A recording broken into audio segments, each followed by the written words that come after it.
వచ్చే ఎన్నికల నాటికల్లా అధికారంలోకి వస్తాం అని పదే పదే బీఆర్ఎస్ నాయకులు మాట్లాడుతున్నారు. ఇంత తొందరగా ఆ విషయం మాట్లాడడానికి ప్రేరేపించిన అంశాలు ఏమిటి? మీకు ఏ ధైర్యంతో ఇట్లా మాట్లాడుతాం మీ పార్టీ నాయకులు? మమ్మల్ని అలాంటి మాటలు ప్రేరేపించడానికి ప్రయత్నం చేస్తుందే రాష్ట్ర ముఖ్యమంత్రి. తెలంగాణ ఉద్యమ సందర్భంలోనూ ప్రభుత్వంలోనూ కేసీఆర్ లేదా ఆనాడు బీఆర్ఎస్ నాయకులు మాట్లాడిన ప్రతి సందర్భంలో గత ప్రభుత్వంతో పోలిక, అది కాంగ్రెస్తోనే పోలిక ఉంటుంది కదా, అప్పుడు కూడా ఇదే జరిగింది. కేసీఆర్ మాట్లాడినటువంటి భాషకు ఇప్పుడున్న ముఖ్యమంత్రి మాట్లాడి ఆనాడు కేసీఆర్ ఇంకా ఎన్నాళ్ళు తిడతారు మీరు కాంగ్రెస్ను, ఇంకెన్నాళ్ళు తిడతారు ఉమ్మడి రాష్ట్ర పాలకులను, మీరేం చేస్తారో చెప్పండి, ఆ తిట్లు ఏమిటి అని అప్పటి నుంచి చర్చ. ఇప్పుడు కాంగ్రెస్ అధికారంలోకి వచ్చినాక బీఆర్ఎస్ వాళ్ళు రేవంత్ రెడ్డి కాంగ్రెస్ నాయకుల తిట్లు, ఏం తిట్లు ఇవేం, ఎందుకు ఈ తిట్ల మీదనే ఎందుకు ఈ కాన్సన్ట్రేషన్, ఏం సంస్కృతి? అది 6 గ్యారంటీలు ఎప్పుడు అమలు చేస్తామంటే పేగులు తీసి మెడకేసుకుంటా అని మాట్లాడతాడు. అరే ఉద్యోగాలు ఇస్తా అన్నవి ఎప్పుడు ఇస్తావు, ఎట్లా అంటే కళ్ళు గుడ్లు. మీరు చెప్తున్నట్లుగా కాళేశ్వరంలో జరిగిన ప్రయోజనం ఇదనే విషయం తెలంగాణ ప్రజల్లోకి ఇంకా బలంగా వెళ్ళలేదు అంటే మీరు అంగీకరిస్తారా ఈ స్టేట్మెంట్తో? వాళ్ళు టీఆర్ఎస్ పార్టీని బ్లేమ్ చేయడానికి అనేక ప్రయత్నాలు చేసి యూట్యూబ్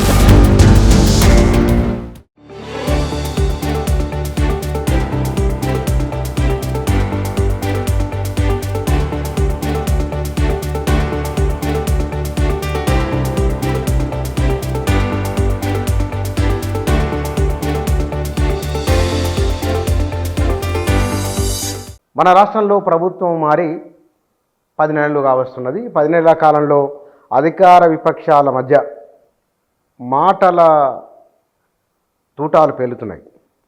దానికంటే కూడా ఎవరిది పై చేయి అనే ఒక ఆరాటం చాలా స్పష్టంగా కనిపిస్తున్నది. ఇటీవలి కాలంలో జరిగిన పరిణామాలు, ప్రభుత్వం తీసుకున్న నిర్ణయాలకు సంబంధించి 1-2 అని కాదు, వర్షం పెట్టి ఒక 3-4 నెలలుగా ఈ పరంపర కొనసాగుతూ ఉన్నది. నిజంగానే బీఆర్ఎస్ మాటలకు, బీఆర్ఎస్ ఆందోళనకు ప్రజల నుంచి స్పందన వస్తూ ఉన్నదా? రేవంత్ రెడ్డి ఎన్నికల ముందు ఇచ్చిన హామీల అమలులో అనుకున్న స్థాయిలో లేరు అనే విషయం కూడా ప్రజలు గమనిస్తూ ఉన్నారా? ఇట్లాంటి విషయాలకు సంబంధించి మనం మాట్లాడదాం. మన దగ్గర బీఆర్ఎస్ నాయకులు ఎర్రోల శ్రీనివాస్ గారు ఉన్నారు, వారితో మాట్లాడదాం. శ్రీనివాస్ గారు నమస్కారం అండి. మీ త్వరలో అధికారంలోకి వచ్చే ఎన్నికల నాటికల్లా అధికారంలోకి వస్తాం అని పదే పదే బీఆర్ఎస్ నాయకులు మాట్లాడుతున్నారు. ఇంత తొందరగా ఆ విషయం మాట్లాడడానికి ప్రేరేపించిన అంశాలు ఏమిటి? మీకు ఏ ధైర్యంతో ఇట్లా మాట్లాడుతాం మీ పార్టీ నాయకులు? మమ్మల్ని అలాంటి మాటలు ప్రేరేపించడానికి ప్రయత్నం చేస్తుందే రాష్ట్ర ముఖ్యమంత్రి. ఒక రాష్ట్ర ముఖ్యమంత్రి 4 కోట్ల ప్రజలకు ముఖ్యమంత్రి, అన్ని వర్గాలకు ఆదర్శంగా ఉండాల్సినటువంటి ముఖ్యమంత్రి ప్రతిపక్షంలో ఉన్నప్పుడు ఎట్లా మాట్లాడిండో ఇలా ఒక ముఖ్యమంత్రి స్థాయిలో అయిన తర్వాత కూడా అదే మాట్లాడడాన్ని మీరు ఒకసారి రాష్ట్ర రాజకీయాలలో మీరు కూడా సీనియర్ జర్నలిస్ట్గా ఉన్నారు కాబట్టి మీరు ఒకసారి ఆలోచన చేయాలి. ప్రధాన ప్రతిపక్ష పార్టీ పిసిసి అధ్యక్షుడిగా ఉన్నాడు, మాట్లాడితే చెల్లింది. అప్పుడు ఇలా నీకు ప్రజలు అధికారం ఇచ్చిండ్రు, ముఖ్యమంత్రి ఇచ్చిండ్రు, పనిచేయమని ఇచ్చిండ్రు, వాటి మీద దృష్టి పెట్టకుండా మాట్లాడితే కేసీఆర్ని తిట్టాలి అంటే ఏమైపోయిందంటే దేవుని మీద ఓట్లు, కేసీఆర్కి టీఆర్ఎస్కు తిట్లు, ఇంకా వేరే ఏం లేదు. ఏ ప్రెస్ మీట్ నేను పెట్టండి, ప్రెస్ మీట్ పెట్టినా అట్లనే మాట్లాడుతాడు. అసెంబ్లీలో చర్చ, అనేక అంశాల మీద చర్చ జరుగుతున్న సందర్భంలో అదే మాట్లాడతాడు. బయటకి ఎక్కడైనా బహిరంగ సభలు పోయినా అట్లే మాట్లాడతాడు. అసలు ఇంక ఏ మీటింగ్ అన్నా తీసుకో, కేసీఆర్కు టీఆర్ఎస్కు తిట్లు తప్ప ముఖ్యమంత్రి గారు వేరే ఏమన్నా మాట్లాడుతుండా? ప్రతిపక్షాలను తిట్టుడు తప్ప. తిట్టాలి, ఎట్లా తిట్టాలి? ఒక పొలిటికల్ సిస్టమ్ ఉంటుంది. ఆ పొలిటికల్ సిస్టంలో రాజకీయం మాట్లాడాలనుకున్నప్పుడు మాట్లాడాలి. అరే ఓ సన్యాసి, దౌల్బాజీ, బట్టలు ఏంది పేగుల మెడలేసి పేగులు తీసి మెడలేసుకుంటా, పండబెట్టి తొక్కుతా, బట్టలు ఇప్పి కొడతా, ఇది భాషనే నా బుచ్చన్నది? ఈ భాషన ప్రజలు కోరుకున్నది? ఇలా ముఖ్యమంత్రి గారు ఏం చేయాలి? 6 గ్యారంటీలు అన్నారు, 13 హామీలు ఇచ్చిండ్రు, 420 అంశాల మీద మేనిఫెస్టోలు ఇచ్చిండ్రు. అసలు మీరు పెట్టినటువంటి అంశాల మీద దృష్టి పెట్టాలి కదా. వాటిని పెట్టకుండా ముఖ్యమంత్రి ఈ అంశాల మీద మాట్లాడి తగ్గిపోతుండు ప్రజలకు. నేను కాదు, నిన్న మేము మెదక్లో ఒక విలేజ్కి పోయినాం. ధోతి కట్టుకున్న ఆయన పెద్ద మనిషి మాట్లాడుతున్నాడు. హరీష్ రావు అన్న నేను అందరం కలిసి వినాయకుడు అక్కడ పిలిస్తే వెళ్ళినాం. అట్లే ఒక చావు ఉంటే కూడా వెళ్ళినాం. ఒక రైతు, ఏ ముఖ్యమంత్రి సార్ ఆయన ఇట్లా మాట్లాడుతాడు, ఆ బూతులు మేము కూడా మాట్లాడలేము ఊర్లలో అంటుండు. ఒక రైతు పంచె కట్టుకొని ఉన్నాడు. ఇది లైవ్ ఎగ్జాంపుల్ చెప్తున్నాను, నిన్నటిది, ఇక ఫ్రెష్. కానీ మనం కొంచెం వెనక్కి వెళ్తే, ఒక 10 ఏళ్ళ అవతల వెనక్కి వెళ్తే, తెలంగాణ ఉద్యమ సందర్భంలోనూ ప్రభుత్వంలోనూ కేసీఆర్ లేదా ఆనాడు బీఆర్ఎస్ నాయకులు మాట్లాడిన ప్రతి సందర్భంలో గత ప్రభుత్వంతో పోలిక, అది కాంగ్రెస్తోనే పోలిక ఉన్నది కదా. అప్పుడు కూడా ఇదే జరిగింది కదా. కేసీఆర్ మాట్లాడినటువంటి భాషకు ఇప్పుడున్న ముఖ్యమంత్రి మాట్లాడినటువంటి భాషకు చాలా తేడా ఉంది. చూడండి, కేసీఆర్ గారు మాట్లాడేటప్పుడు ఒక సందర్భం, ప్రతిసారి మాట్లాడలే, ఒక సందర్భం ఖచ్చితంగా మాట్లాడేటటువంటి పొలిటికల్ సెటైరికల్గా మాట్లాడిండు. ఇది సందర్భంగా అసందర్భంగా కల్పించుకొని మాట్లాడుతుండు అంటున్నా నేను. అది కరెక్ట్ కాదు అంటున్నా. ఆనాడు తెలంగాణ ఉద్యమంలో కేసీఆర్ గారు సెటైరికల్గా మాట్లాడడం వల్ల ప్రజలు స్వీకరించారు. మరి ఇప్పుడు మాట్లాడుతున్నటువంటి భాష, నీకు భాషల్ని చాలా రకాలుగా మాట్లాడే అవకాశం ఉంటుంది. కేసీఆర్ గారిని ఎందుకు స్వీకరించిండ్రు, రేవంత్ రెడ్డి గారిని ఎందుకు స్వీకరించట్లేదు? స్వీకరించలేదు అనడానికి కొలమానం ఏమిటి? ఇప్పుడు ఒక రైతు మాట్లాడుతున్నటువంటి మాట. ఇప్పుడు దాంతోపాటు కేసీఆర్ గారు మాట్లాడినటువంటి భాషలో ముఖ్యమంత్రి గారు, ఇప్పుడున్నటువంటి ముఖ్యమంత్రి గారు మాట్లాడుతున్నటువంటి భాషకు ఒకసారి వ్యత్యాసం చూడండి. ఎప్పుడన్నా పండబెట్టి తొక్కుతా, పేగులు తీసి మెడకేసుకుంటా, గుడ్లు వీకి గోటీలాడుతా, లాఫ్లల్లో తొండలు దొరగొడతా. ముఖ్యమంత్రి గారు రైతు రుణమాఫీ ఎప్పుడు ఇస్తావా అని అడిగితే జనం పండబెట్టి తొక్కుతా అంటాడు. 6 గ్యారంటీలు ఎప్పుడు అమలు చేస్తావంటే పేగులు తీసి మెడకేసుకుంటా అని మాట్లాడతాడు. అరే ఉద్యోగాలు ఇస్తా అన్నవి ఎప్పుడు ఇస్తావు, ఎట్లా అంటే కళ్ళు గుడ్లు వీకి గోటీలు ఆడుకుంటా అంటాడు. అరే అది పింఛన్ 2000 పింఛన్ నుంచి 4000 పింఛన్ పెంచుతా అన్నావు కదా, ఏమైంది అని అంటే లావులలో తొండలు దూర కొడతా అంటాడు. ఇంకెక్కువ మాట్లాడితే ముడ్డి షెడ్డిప్తా అంటాడు. ఇది ముఖ్యమంత్రి మాట్లాడే భాషనా? ఇది మురికి మనుషులు మాట్లాడే భాషనా? కానీ అది అన్నది నేనేమంటున్నా, ఆయన మాట్లాడిన అంశం ఒకటైతే ఒక్కటే మాట, మీరు ప్రజలకు అనుభవిస్తున్నారు. ఆయన ప్రజలను అన్నారా? ఆ మాట నేనేమంటున్నా, ఆయన ప్రజలను అన్నారా? ప్రజలను అన్నడా మమ్ములు అన్నడా కాదు. మీరు మాట్లాడే ప్రతి భాష, ప్రతి మాట మీడియా వేదికగా, జనం వేదికనే మాట్లాడుతున్నారు. ఇప్పుడు నేను మాట్లాడుతున్నట్టు మాట ప్రతిదీ కూడా మీరు రిలీజ్ చేస్తారని నేను అనుకుంటా. అది మీరు రికార్డ్ అవుతుంది కాబట్టి ప్రెస్ మీట్ పెట్టినటువంటి ప్రతి మాట రిలీజ్ అవుతుంది అనుకునే మాట్లాడతాం. అసెంబ్లీలో మాట్లాడుతున్నటువంటి భాష ప్రతి వర్డ్ రిలీజ్ అవుతుందనే మాట్లాడతాం. బహిరంగ సభలో మాట్లాడుతున్నటువంటి ప్రతి మాట పబ్లిక్ రిలీజ్ అయిపోతుందనే మాట్లాడతాం. ఇక్కడ దీంట్లో ఇంకా ఎలాంటి బేసేజాలు లేవని నేను అనుకుంటున్నా. అంటే ఇప్పుడు మనం మాట్లాడుకునేదే రికార్డ్ అవుతుందని అనుకున్నప్పుడు ఒక ముఖ్యమంత్రి స్థాయిలో ఈ రాష్ట్రానికి అత్యంత ముఖ్యమైనటువంటి పర్సన్ ఎవరంటే ముఖ్యమంత్రి. ముఖ్యమంత్రి మాట్లాడుతున్నప్పుడు ఇంత జాగ్రత్త ఉండదా? జాగ్రత్త ఉండాలి కదా. నేను వాడే భాష పొరపాటిన యువకులు కానీ చిన్నపిల్లలు కానీ దాన్ని అనుకరిస్తే ఈ రాష్ట్రం ప్రమాదం వాటిల్లే అవకాశం ఉంది అనేటువంటి అవగాహన ముఖ్యమంత్రికి ఉండాలి కదా. ముఖ్యమంత్రి కాదు, ఎవరైనా ఉండాలి. మన చిన్నపిల్లలని తీసుకుపోయింది మీటింగ్. చిన్నపిల్లల మీటింగ్ తీసుకుపోయి ఈపులు వాయగొడతా, ఈపులు విమానం మోయిస్తా, బట్టలిప్పి కొట్టిస్తా. ఎవరున్నారు అంటే 5వ తరగతి పిల్లలు ఉన్నారు. ముఖ్యమంత్రి గారు మాట్లాడే భాష 5వ తరగతి పిల్లలేమో కింద కూర్చున్నారు. ముఖ్యమంత్రి స్టేజ్ మీద ఉండి ఈపులు విమానం మోగాలి, ఒక్కొక్కరిని ఈపులు వాళ్తాయి, ఒక్కొక్కరిని బాషింగాలు తెంపేస్తా, ఒక్కొక్కరిని పడబెట్టి తొక్కుతాం సన్యాసులారా.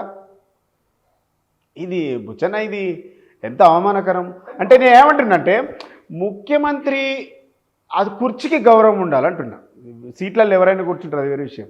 ముఖ్యమంత్రి సీటుకు ఉండేటువంటి గౌరవం పెద్దది. కానీ ఒక మాట నేను ఇక్కడ బయట పబ్లిక్లో జరుగుతున్న ఒక చర్చ ఏమిటంటే, తెలంగాణ రాష్ట్రం ఏర్పడిన తర్వాత తిట్ల మీదనే ఎక్కువ చర్చ జరుగుతున్నది. ఆనాడు కేసీఆర్ ఇంకా ఎన్నాళ్ళు తిడతారు మీరు కాంగ్రెస్ను, ఇంకెన్నాళ్ళు తిడతారు ఉమ్మడి రాష్ట్ర పాలకులను, మీరేం చేస్తారో చెప్పండి, ఆ తిట్లు ఏమిటి అని అప్పటి నుంచి చర్చ. ఇప్పుడు కాంగ్రెస్ అధికారంలోకి వచ్చినాక బీఆర్ఎస్ వాళ్ళు రేవంత్ రెడ్డి కాంగ్రెస్ నాయకుల తిట్లు, ఏం తిట్లు ఇవేం, ఎందుకు ఈ తిట్ల మీదనే ఎందుకు ఈ కాన్సన్ట్రేషన్, ఏం సంస్కృతి అంటే? నేను అంటుంది కూడా కదే.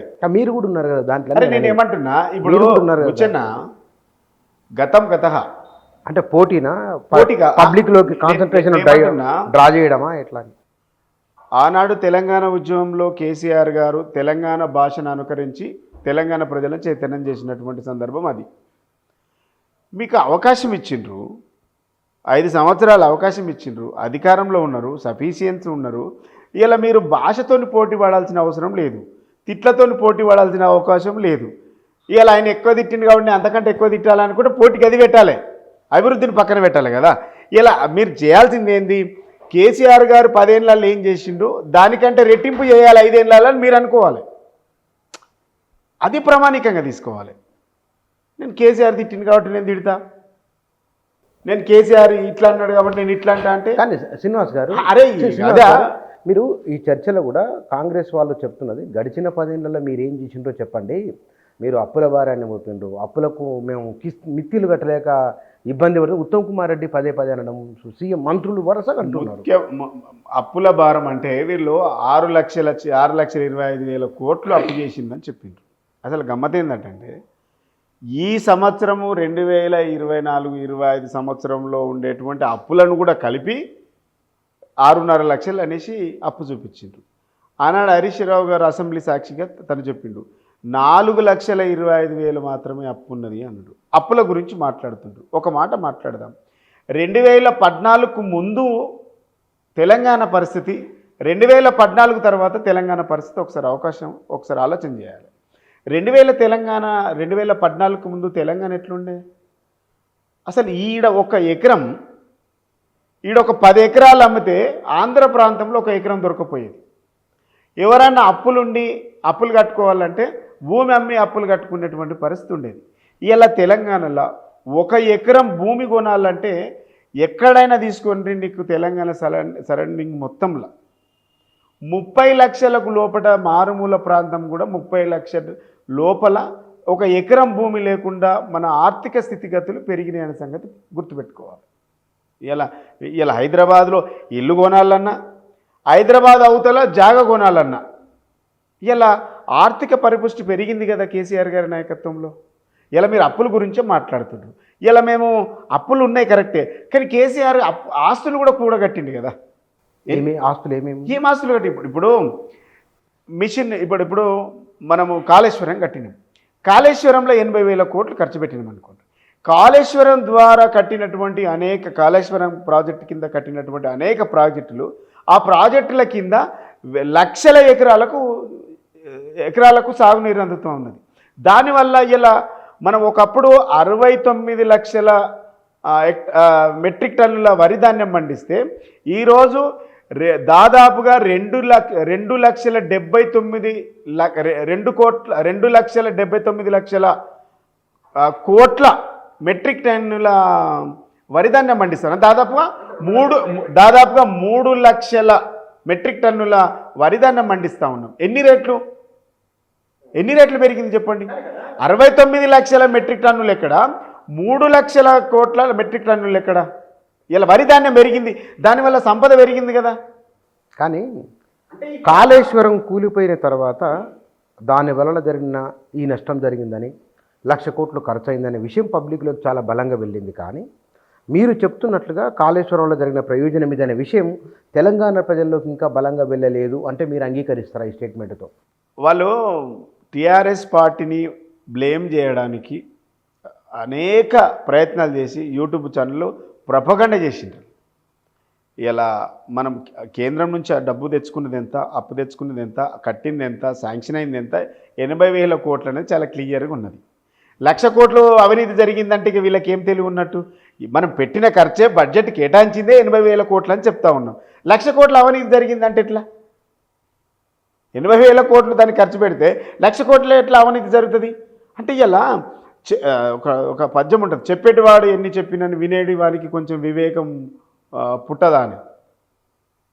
మరి వినేవాళ్ళకి బడ్జెట్లో కేటాయించిందే 8,000 కోట్లు, 80,000 కోట్లు. వినేవాళ్ళు అంటే ఎవరు? ప్రజల లీడర్లైనా ఎవరైనా మీకు బడ్జెట్లో కేటాయించిందే 80,000 కోట్లు, ఖర్చు పెట్టింది 80,000 కోట్లు, క్లియర్ దాని టైటిల్. 1,00,000 కోట్ల అవినీతి ఎట్లా జరిగింది? ఒకవేళ 1,00,000 కోట్ల అవినీతి జరిగిందని కాంగ్రెస్ పార్టీ చెప్తుందనుకో, 1,00,000 కోట్ల అవినీతి జరిగితే ఇలా కేంద్రంలో బీజేపీ పార్టీ ఉంది, రాష్ట్రంలో మీరు వచ్చి దాదాపుగా 10 నెలలు అయింది. ఈ 10 నెలల్లో 1,00,000 కోట్లని ఎందుకు మరి బయట పెట్టలేకపోతున్నారు అవినీతిని? కాంగ్రెస్ పార్టీ బయట పెట్టాలి కదా. 1,00,000 కోట్ల అవినీతి జరిగితే మరి ఎందుకు బయట? విచారణ కమిషన్ వేసిన ఉంటున్నారు. ఏమైంది మరి చెప్పాలి కదా బయటకు.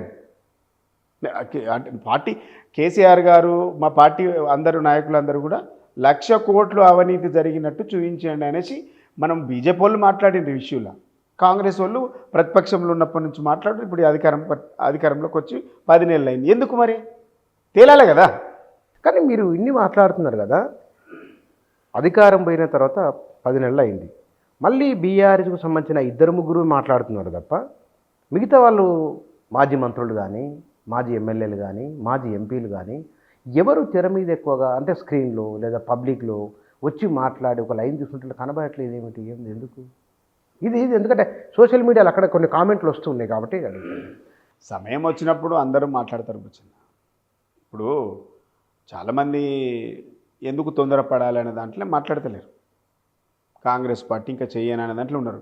వాళ్ళు మమ్మల్ని రెచ్చగొట్టి మేము మాట్లాడే విధంగా చేస్తున్నారు తప్ప మాకు కూడా తొందరపడి మాట్లాడాల్సిన అవసరం కూడా లేదనిపిస్తుంది. ప్రజల సమస్యలు ఉన్నప్పుడు డెఫినెట్గా మాట్లాడతాం, ప్రజల తరపున ప్రతిపక్షంగా మాట్లాడతాం, గొంతు విప్పాలి కాబట్టి ప్రజల పక్షాన విప్పోతాం. అంతే తప్ప వాళ్ళు మేము తొందరపడి మేము అసూయపడి మాట్లాడాల్సినటువంటి అవసరం కూడా మాకు లేదు. ఇట్లా చేయడానికి కారణమే కాంగ్రెస్ పార్టీ నాయకులు కదా. వాళ్ళ దగ్గర సబ్జెక్టే లేదు. కేసీఆర్ను బీఆర్ఎస్ను తిట్టుడు తప్ప వాళ్ళ దగ్గర సబ్జెక్టే లేదు. నేనేమంటున్నా, కాంగ్రెస్ పార్టీ నిజంగా చిత్తశుద్ధి ఉంటే 2 లక్షల రుణమాఫీ అని చెప్పి అధికారంలోకి వచ్చింది. 2 లక్షల రుణమాఫీ 40 లక్షల మంది రైతులకు ఇస్తామని చెప్పింది. 40 లక్షల రైతులకు ఇస్తామని చెప్పి ఇలా 20 లక్షల మంది రైతులకు ఇచ్చేసి చేతులు ఎత్తేసింది. మరి మిగిలిన 21 లక్ష మంది రైతులు ఎటుపోయినరు అంటే ఇలా తప్పించుకోవడానికి రకరకాల కండిషన్స్ పెట్టిండ్రు. భూమి బాగలేదంటాడు, రైతు సాగు చేయలేదంటాడు. అంటే ఈ మాటలు మీరు నేను చెప్పాను, ఈ మాటలు మీరు ఎన్నికల్లో పోయినప్పుడు చెప్పలే కదా. ఒకటి. రెండవది, మేము ఆగస్టు 15 తారీఖు కల్లా మేము రుణమాఫీ చేస్తామని చెప్పిండ్రు. ఆగస్టు పోయి 15 తారీఖు పోయింది, సెప్టెంబర్ 15 దాటింది, ఇలా నెల దాటిపోయింది. ఇప్పటి వరకు 100% చేస్తామని చెప్పిండు. ఇలా ఏడైంది? 50%కు మించి కాలే. గుర్తుపెట్టుకో, 50%కి మించి జరగలేదు రైతు రుణమాఫీ. ఎందుకు మాట్లాడుతుండ్రు అంటే, ఈ రైతు రుణమాఫీ కూడా ఏం జరిగిందంటే 2014 తర్వాత కేసీఆర్ గారు రైతు పెట్టుబడి సాయం కింద ఇవ్వాలనేసి ఎవరు అడగలేదు, దరఖాస్తు పెట్టలేదు, మేము మేనిఫెస్టోలో కూడా పెట్టలేదు. రైతుకు పెట్టుబడి సాయం కింద అందాలే, అప్పులు తీసుకొచ్చి రైతులు నానా ఇబ్బందులు పడి రైతు సాయం కింద వాళ్ళు అప్పులు తీసుకొచ్చి పెట్టుకుంటూ ఉన్నారు. మనం రైతుకి ఎంతో కొంత సాయం చేయాలనేసి దేశంలో ఏ ప్రభుత్వం కూడా చేయని విధంగా కేసీఆర్ గారు రైతు సాయం కింద 6 నెలలకు పంటకు 5,000 లెక్క, 2 పంటలకు 10,000 లెక్క ఇచ్చినాం. రైతు బంధు ఇచ్చాం. ఇది దాదాపుగా 7-8 సంవత్సరాలు ఇచ్చినాం. ఇలా ఆ రైతు బంధును కాంగ్రెస్ పార్టీ నాయకులు మేనిఫెస్టోలో ఏం పెట్టిందంటే, మేము రైతు బంధు కింద రైతులకు వ్యవసాయ కూలీలకు 15,000, 12,000 ఇస్తామని చెప్పిండ్రు. 12,000, 15,000 ఇస్తామని చెప్పిండ్రు. ఈ రోజుకు ఒక్క రైతుకు కూడా రైతు బంధు, రైతు భరోసా, వాళ్ళు పెట్టింది రైతు భరోసా, రైతు భరోసా కింద 9 నెలల్లో ఒక్క రైతు కూడా రైతు భరోసా పడలేదు. రైతు భరోసా కింద ఇవ్వాల్సినటువంటి డబ్బులను ఈ రైతు రుణమాఫీకి ట్రాన్స్ఫర్ చేసిండ్రు. వాళ్ళు ఇచ్చింది ఏం లేదు. ఇక్కడ ప్రజలు గమనించాల్సింది ఏంటంటే కేసీఆర్ గారు ప్రతి పంటకు సంవత్సరానికి 10,000 ఇవ్వాల్సినటువంటి రైతు బంధు పైసలనే వాళ్ళు రైతు రుణమాఫీకి డైవర్ట్ చేసి ఇలా మేము రైతు రుణమాఫీ చేసినామని చెప్తున్నారు. అంటే నేనేమంటున్నా, బడ్జెట్లనేమో మీరు 31,000 కోట్లని ప్రకటించారు బడ్జెట్లో. బట్టి విక్రమార్క చదివేటప్పుడేమో 31,000 కోట్లు రైతు రుణమాఫీకి ఖర్చు పెట్టబోతున్నాము అని రైతు రుణమాఫీ ఖర్చు పెడతా ఉన్నాం బడ్జెట్ ప్రసంగంలో చదివిండు. ఎన్నికల్లో ఏమో 41 లక్ష రైతులకు ఇస్తామని చెప్పిండ్రు. మేనిఫెస్టోలేమో 31 లక్షకి చెప్పిండ్రు. ఇచ్చుడేమో 18,000 కోట్లకు మాత్రమే కేటాయించారు. ఇప్పుడు వ్యవసాయ శాఖ మంత్రి ఏమో రైతు రుణమాఫీ మీద ఇంకా ఎట్లాంటి కండిషన్లు పెట్టలేదు, ఓపిక పట్టండి అంటాడు. ముఖ్యమంత్రి ఏమంటాడు, రైతు రుణమాఫీ 100% జరిగిపోయింది అని అంటాడు. అసలు ఎవరిని నమ్మాలి అంటే ఈ క్యాబినెట్లో ఉండేటువంటి ముఖ్యమంత్రికి మంత్రులకే సమన్వయం లేదు. కానీ ఒక మాట వారు ఏమన్నారంటే 2 లక్షల రుణమాఫీ సాధ్యమా కాదా అనుకున్నప్పుడు ఆయన 2 లక్షల రుణమాఫీ మొదటి విడత అయిపోయింది, 2 విడతలు 3 విడతలు చేసుకున్నారు. ఆయన ఎవరికైతే రాలేదో రాని వారికి గ్రామాలకే అధికారులు వెళ్ళి వివరాలు సేకరించి ఎందువల్ల ఆగిపోయిందో వారికి కూడా వేస్తామని అన్నారు. ఆ విషయం మీరు గమనించలేదు? దాంట్లో కూడా ఏమున్నాయి బుచ్చనంటే, ఒక ఇంట్లో తండ్రి కొడుకులు ఉన్నారు. తండ్రి కొడుకులు ఉంటే ఆయనకు 5 ఎకరాలు ఈయనకు 5 ఎకరాలు పొలం ఉందనుకుంటారు, 2 ఎకరాలు 3 ఎకరాలు ఉందనుకుంటారు. ఆయనకు కూడా ఏం చేసిండ్రు, ఒకటే రేషన్ కార్డులో ఉంటే కూడా ఇస్తలేరు, విడివిడిగా ఉండాలనుకుంటుంటారు. ఒకవేళ ఆయన భూమి ఆయన పేరు మీద ఉన్నప్పుడు ఈయనకు పెళ్లి కాలేదు, పెళ్లి అయితే కానీ కొత్త రేషన్ కార్డు కాదు, ఆ రేషన్ కార్డు కాలేదు కాబట్టి ఈయనకు కొత్త రేషన్ కార్డు లేదు కాబట్టి ఈయనకి ఇయ్యలేకపోతున్నామని చెప్తున్నారు. ఒకవేళ అమ్మాయి పేరు ఉందనుకో, లేదు ఈయన పేరు లేదు కాబట్టి ఆమెకి ఇస్తలేమని చెప్తా ఉన్నారు. అంటే ఒక గమ్మత్తి, అసలు అధికారులకు విధి విధానాలు పక్కగా ఇయ్యలేదు.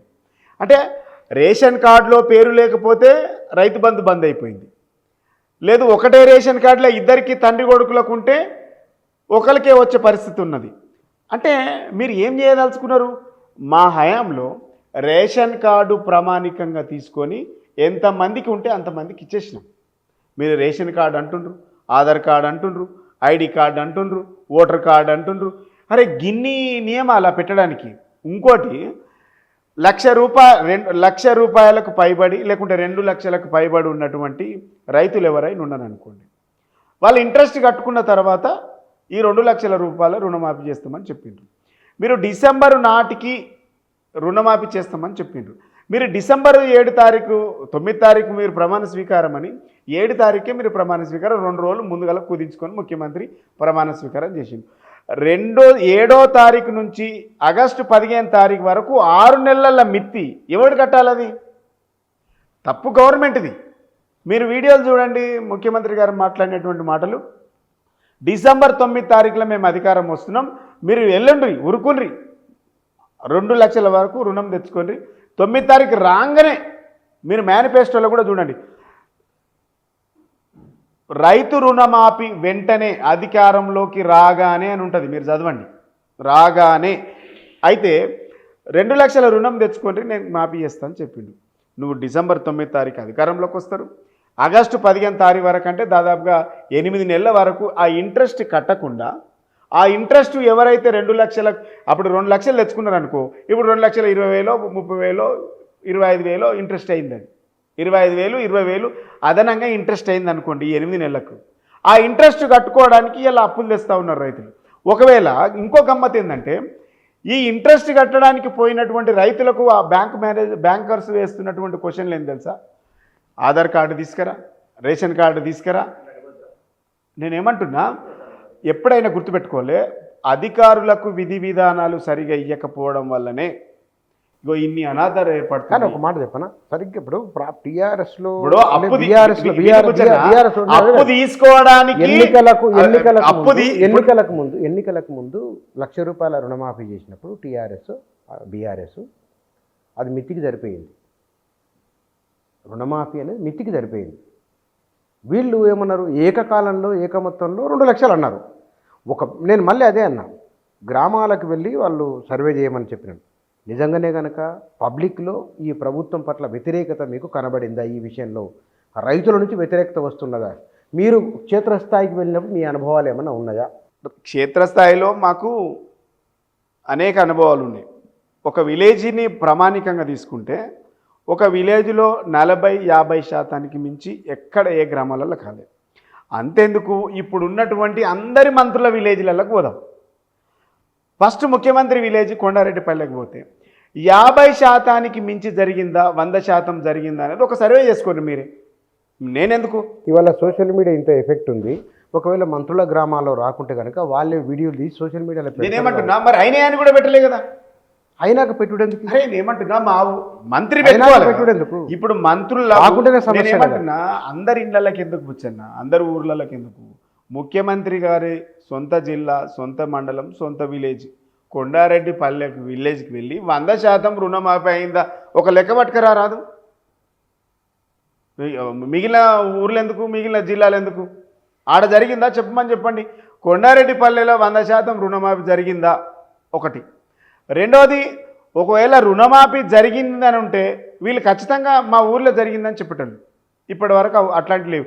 గ్రామ స్థాయిలో మాకు అట్లాంటి రిపోర్ట్ ఉంటే తెలంగాణ భవన్లో మేము హెల్ప్ డెస్క్ కింద ఒక వాట్సాప్ నెంబర్ ఇస్తే ఈరోజు వరకు 1,60,000 అప్లికేషన్లు వచ్చినాయి మాకు రుణమాఫీ జరగలేదు అని. మాకు వాట్సాప్లో పంపిన తెలంగాణ భవన్కు 1,60,000 అప్లికేషన్లు వచ్చినాయి మాకు ఈరోజు వరకు. మరి ఎందుకయింది అంటే ఇంత క్షేత్రస్థాయిలో ఇంత ప్రజల లోపల నుంచి వస్తున్నటువంటి నిరసన ఇది ప్రభుత్వం వాటి మీద చర్చ జరగాలి కదా. వాటి మీద అసలు ఎట్లా హ్యాండిల్ చేయాలనేది రివ్యూ జరగాలి కదా. వాటిని ఎట్లా, మనం ఇచ్చినాం, వాగ్దానం చేసినాం, ఒకేసారి అని ప్రకటనలు ఇచ్చుకున్నారు.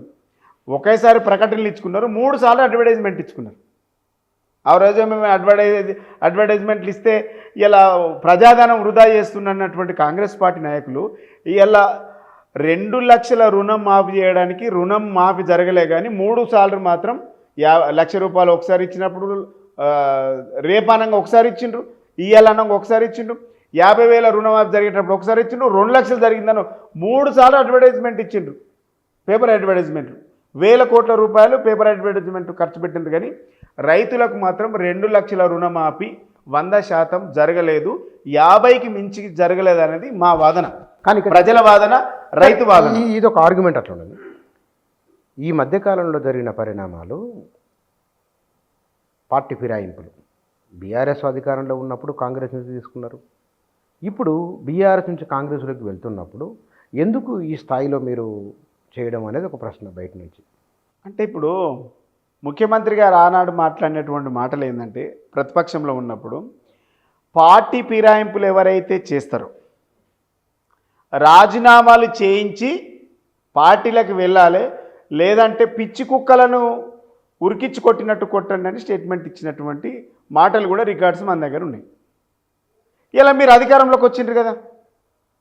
మీరు అధికారంలోకి వచ్చినాక ఎవడైతే పార్టీలో రాజీనామా చేసి చేయకుండా వెళ్తారో వాళ్ళ ఇళ్ళము కూడా సావులు తప్పు కొట్టమనేసి ముఖ్యమంత్రి చెప్పిండు ప్రతిపక్ష నేత హోదాలో.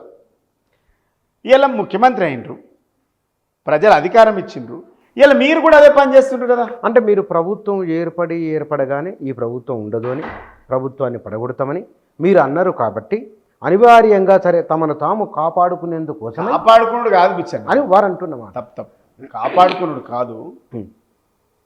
ఆనాడు పార్టీలు మారి రావడానికి ఈ రాష్ట్రంలో పార్టీలన్నీ మస్కబారిపోయాయి. పార్టీలు లేవు, రాజకీయ మనుగడ లేదు. తెలంగాణ ఉద్యమం పేరు మీద వచ్చినటువంటి ఒక బీఆర్ఎస్ఏ తెలంగాణకు శ్రీరామ రక్ష అనేటువంటి భావనతోని అన్ని పార్టీల రాజకీయ నాయకులు స్వచ్ఛందంగా పార్టీలో చేరిండ్రు. ఎవరు చేరిండ్రు స్వచ్ఛందంగా? మిగిలిన పార్టీల లీడర్లు. ఆ రోజు చెప్పిన మాట తెలంగాణ పునర్నిర్మాణము, తెలంగాణ రాజకీయ పునరేకీకరణ, ఈ పదాలు. ఇవాళ ఈ ప్రభుత్వం మేము ప్రజల మ్యాండేటరీ ఉన్నది, ప్రజలు ఎన్నుకున్న ప్రభుత్వం, ప్రభుత్వాన్ని పడగొడతామంటే దీన్ని కాపాడుకోవాల్సిన బాధ్యత తమపై ఉన్నది. కాబట్టి నేను చెప్తున్నాను, వాళ్ళు సమర్థన అది. ప్రభుత్వాన్ని పడగొడతాం అన్నోడే అందరికంటే ముందుగా పోయి కేసీఆర్ ఎప్పుడు మాట్లాడలే కదా. ప్రభుత్వాన్ని పడగొడతామని కేసీఆర్ మాట్లాడిండా, హరీష్ రావు గారు మాట్లాడిండా, కేటీఆర్ గారు మాట్లాడిండ్రా? ఎవడైతే మాట్లాడిండో అందరికంటే ముందుగా వాడే లైన్లో ఉన్నాడు. మేము అనలే ఎప్పుడు పార్టీలా, మా వాయిసే కాదు, ప్రజలు మాకు ప్రతిపక్ష హోదా ఇచ్చిండ్రు, మేము ప్రతిపక్ష హోదా 5 సంవత్సరాలు చేయడానికి మేము రెడీ. ఆయన స్టేట్మెంట్ ఇచ్చినప్పుడు బీఆర్ఎస్లో ఉన్నాడు కదా. నేను ఏమంటున్నా, బీఆర్ఎస్లో ఉన్నాడో అంతకుముందు లోపాయికారు ఒప్పందం చేసుకుంటూ ఎవరికి ఎరక. ఇలా మాట్లాడినోడే ఆడు ఉన్నాడు, ఎవరు లేడు ఈడ. బీఆర్ఎస్ కాంగ్రెస్ను పడగొడతాం అన్నోళ్ళు అందరూ అన్నీ ఉన్నారు. మేము అనలే ఎప్పుడు కూడా ఎక్కడ అనలే మేము. ఇలా అన్నోని పోయి అడగాలి. ఇలా మీరేమన్నారు, రాజీనామా చేసినోడు మాత్రమే తీసుకోవాలని చెప్పారు. మేము అదే అడుగుతున్నాం. మా పార్టీలో గెలిచినటువంటి వాళ్ళని రాజీనామా చేయించండి, మీరు పార్టీలోకి తీసుకొని మళ్ళీ పోటీ చేసి గెలిపించుంటారు అని చెప్తున్నాం. ఎందుకు మీకు అంత భయం? ఇంటింటికి పోయి కండవ కప్పుతుండ్రు కదా. నేను ఏంటంటే ఇంటింటికి వెళ్ళి కండవ కప్పుతుండ్రు. ఎందుకు ఆ దుస్థితి ఎందుకు వచ్చింది అంటున్నా. అంటే ఆ ముఖ్యమంత్రి దగ్గరికి మిగతా వాళ్ళు వస్తే ఈ ముఖ్యమంత్రి వాళ్ళ దగ్గరికి వెళ్తున్నాడు. నేను ఏమంటున్నా, ఆ రోజు మీకు తెలుసు తెలంగాణ ఉద్యమంలో మేమందరం కలిసి పనిచేసినాం. తెలంగాణకు అనకపోతే, తెలంగాణతోనే అంటగాకపోతే రాజకీయ భవిష్యత్తు లేదనేది ప్రతి నాయకుడికి తెలుసు. ఆ రోజు అనివార్యం, ఈరోజు మీకు అనివార్యం. అప్పుడేమో నాయకుడికి అనివార్యం, ఈరోజేమో కాంగ్రెస్ పార్టీకి అనివార్యతగా మారి ఇలా పిలిచి బెదిరించి ఇలా మా మైపాల్ రెడ్డి గారిని వాళ్ళ తమ్ముని జైల్లో పెట్టి కేసులు పెట్టి మైనింగ్స్ పేరు మీద దాదాపుగా 2 నెలల నుంచి సతాయించి బెదిరించి తీసుకున్నారు ఆయనని. గత్యంతరం లేకుండా ఇలా మా మైపాల్ రెడ్డి గారు కాంగ్రెస్ పార్టీలో చేరిండ్రు. ఇట్లా ప్రతి ఎమ్మెల్యేలు మీరు టాలరేట్ చేసి మీరు బెదిరించి కాంగ్రెస్ పార్టీలో కండవ కప్పుకుంటూ ఉన్నారు. ఇలా పోయినాడు కూడా నాకు తెలిసి ఒకరిద్దరు తప్ప చాలామంది పోయినోళ్ళు కూడా హ్యాపీగా లేర్పించాను అని మీకేం తెలుసు? అరే తెలియదా? రాజకీయ పార్టీలు మీరు పంపిన వాళ్ళని మేము పంపలేదు, వాళ్ళే తీసుకున్నారు. ఎందుకంటే బెదిరించి తీసుకున్నారు. మేమెందుకు పంపుతాం? వాళ్ళు బాగలేరనే విషయం మీకే అంటే బయట చర్చలు ఇదే రాష్ట్రంలో ఉంటాం కదా, అన్ని రకాలుగా తెలుస్తాయి కదా సమాచారం. ఇలా పోయిన వాళ్ళు కూడా ఎవరు హ్యాపీగా లేరు. అంటే ఇది మనం అవతలోళ్ళకి చెప్పేటువంటి నీతులు పాటించడం కూడా రాజకీయ విలువలకు తావిస్తుందని అంటున్నా నేను. రాజకీయ విలువలు లేకుండా మాట్లాడడం, రాజకీయ విలువలు లేకుండా మేము వాళ్ళు చేసిండ్రు కాబట్టి మేము చేస్తున్నామంటే తెలంగాణ అనివార్యత. ఆనాడు తెలంగాణ అనివార్యత. జై తెలంగాణ అనని చంద్రబాబు నాయుడు, జై తెలంగాణ అన్నటువంటి ఎవరు కిరణ్ కుమార్ రెడ్డి, రోషయ్య వీళ్ళందరూ కూడా అనివార్యంగా తెలంగాణ అన్నారు కదా. ఎందుకన్నారు? తెలంగాణ అవసరమా, అనివార్యత. తెలంగాణ ప్రజలను గౌరవించాల్సినటువంటి వాళ్ళ ఆత్మగౌరవాన్ని గౌరవించాల్సినటువంటి అనివార్యత ఏర్పరిచింది కదా ప్రజలు ఇక్కడ. అందుకే అందరూ ఆనాడు జాయిన్ అయినరు. కానీ ఒకవేళ నిజంగానే తెలంగాణ ప్రజల ఆత్మగౌరవాన్ని గుర్తించిన బీఆర్ఎస్ ఎందుకు ఓడిపోయినట్లు మరి? ఓడిపోవడం అనేది రాజకీయంగా అంటే ఒకటి మీరు అన్నది గుర్తించరు కాబట్టి పార్టీలోకి వచ్చిండ్రు అన్నారు కదా, అందుకే నేను అంటున్నాను. నేను బుచ్చన్న ఒకటి గెలుపు ఓటంలు అనేది ప్రజాస్వామ్యంలో అది కామన్ వర్డ్. ఇక్కడ మీరు ఆత్మగౌరవం అనే పదాన్ని ఆత్మగౌరవం అట్లంటే రాజకీయ విధానాలు. నేనేమంటున్నా, కాంగ్రెస్ పార్టీ తెలంగాణ ఇచ్చిన తర్వాత కూడా ఒకవేళ సహకరించిన బీజేపీ కూడా కాదని, కాంగ్రెస్ ఇచ్చిన తెలంగాణను కాదని కూడా బీఆర్ఎస్కు 2014లో గెలిపించిండ్రు. మరి దాన్ని ఏమంటారు? ఆనాడు ఉద్యమ పార్టీ అని తెలంగాణ భావనతో ఆనాడు తెలంగాణ సమాజం మొత్తం అనివార్యంగా నేనేమంటున్నా ఒక అవసరరీత్యా మద్దతు ఉన్నది. తెలంగాణ ఓడిపోయింది 1.8% ఓట్లతో ఓడిపోయింది. లోక్సభ ఎందుకు మరి మీకు డిపాజిట్ రాలేదు? ఏది? చాలా స్థానాల్లో 1-2 మినహా. బీజేపీ కాంగ్రెస్ ఒకటైంది కదా ఇంటర్నల్గా, ఒకటైంది కాబట్టి డమ్మీ క్యాండిడేట్లు పెట్టుకున్నారు కాబట్టి. ఒక సీక్వెన్స్ మనం చూద్దాం. నేనే చెప్తా సీక్వెన్స్. 1.80% ఓట్లతో అధికారానికి దూరమైన బీఆర్ఎస్ ఒక 2-3 నెలల వ్యవధిలో డిపాజిట్లు కోల్పోయే స్థితి ఎందుకు వచ్చింది? ఏమై ఉండవచ్చు? Congress party, BJP party internal గా ఒప్పందాలు కుదుర్చుకున్నాయి కాబట్టి డమ్మీ క్యాండిడేట్ అంటే అసెంబ్లీ ఎన్నికల్లో కుదుర్చుకోకుండా లోక్సభ చెప్పండి.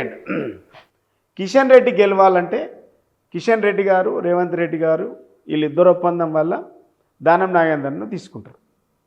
దానం నాగేందర్ బీఆర్ఎస్ పార్టీ నుంచి తీసుకొని ఆయనను పోటీకి నిలబెడతారు.